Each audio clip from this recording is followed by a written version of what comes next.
زردشتی مذہب جو مجوسی ہیں، ان کی بھی کتاب ہے زندہ وسطہ نام سے، یہ فارسی کے لوگ تھے، ایرانی اصل تھے، آگ کی پوجا کرتے تھے، ان کی کتاب میں بھی لکھا ہے، پارسیوں کی کتاب میں لکھا گیا ہے کہ ایک نبی آئے گا جو عرب میں پیدا ہوگا، وہ آگ کو بجھا دے گا اور کعبے کی طرف سارے لوگوں کے منہ کو موڑ دے گا۔ اس نے کہا اس وقت تک لوگوں کا قبلہ کعبہ نہیں تھا، بیت المقدس کی طرف منہ کر کے پڑھتے تھے۔ زندہ وسطہ کتاب یہ پارسیوں کی کتاب ہے جس میں یہ زردشتی مذہب کو مانتے ہیں، وہ اس میں بشارت دی گئی ہے ایک نبی آئے گا، عرب میں پیدا ہوگا، آگ کو بجھا دے گا اور سارے لوگوں کا منہ کعبے کی طرف پھیر دے گا۔ مجھے بتاؤ کعبے کی طرف کسی اور نبی نے نہیں پھیرا، بلکہ مصطفیٰ کریم صلی اللہ تعالیٰ علیہ وسلم جب مدینہ طیبہ تشریف لائے اس وقت بھی لوگوں کا قبلہ بیت المقدس تھا، بیت المقدس قبلہ تھا۔ حضور صلی اللہ علیہ وسلم 17 مہینے تک بیت المقدس کی طرف منہ کر کے نماز پڑھاتے رہے۔ مدینہ طیبہ میں ایک علاقہ ہے آج بھی، وہاں جہاں آج مسجد قبلتین بنی ہوئی ہے، وہاں میرے آقا صلی اللہ علیہ وسلم ظہر کی نماز پڑھا رہے تھے، 2 رکعت ہو چکی تھی۔ بیت المقدس اس طرف ہے، خانہ کعبہ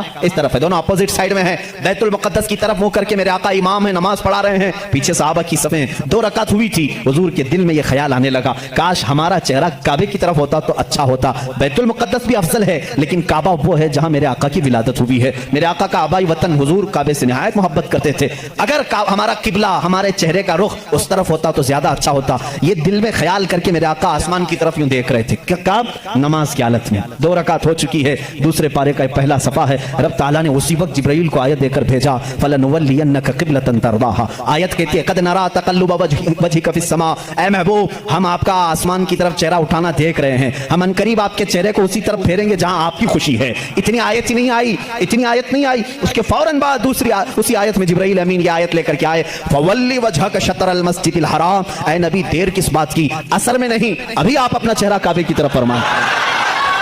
خانہ کعبہ کی طرف سارے لوگوں کا قبلہ بدل گیا۔ دیکھو اس رسول کی 2 رکعت بیت المقدس کی طرف ہوئی، آپ پھر گئے، صحابہ پھر پیچھے حضور کے آ گئے، بلکہ ایک روایت میں حضور صلی اللہ علیہ وسلم چل کر کے آگے آئے، آپ امام تھے اور صحابہ پھر صفیں اسی طرح سے۔ وہ نماز نہ ٹوٹی نہ چھوٹی نہ پھوٹی، حالانکہ اس نماز میں رد و بدل ہوا، 2 رکعت اس طرف پھر کر کے 2 رکعت اس طرف پھر کر کے۔ ہم اگر پھریں گے تو نماز ٹوٹ جائے گی، وہ صحابہ کی نماز ٹوٹی نہیں، اس لیے کہ اس میں درس ہے نماز تو اصل وہی ہے جو فرمان مصطفیٰ کے تابع ہو، رسول جس طرف رخ کرے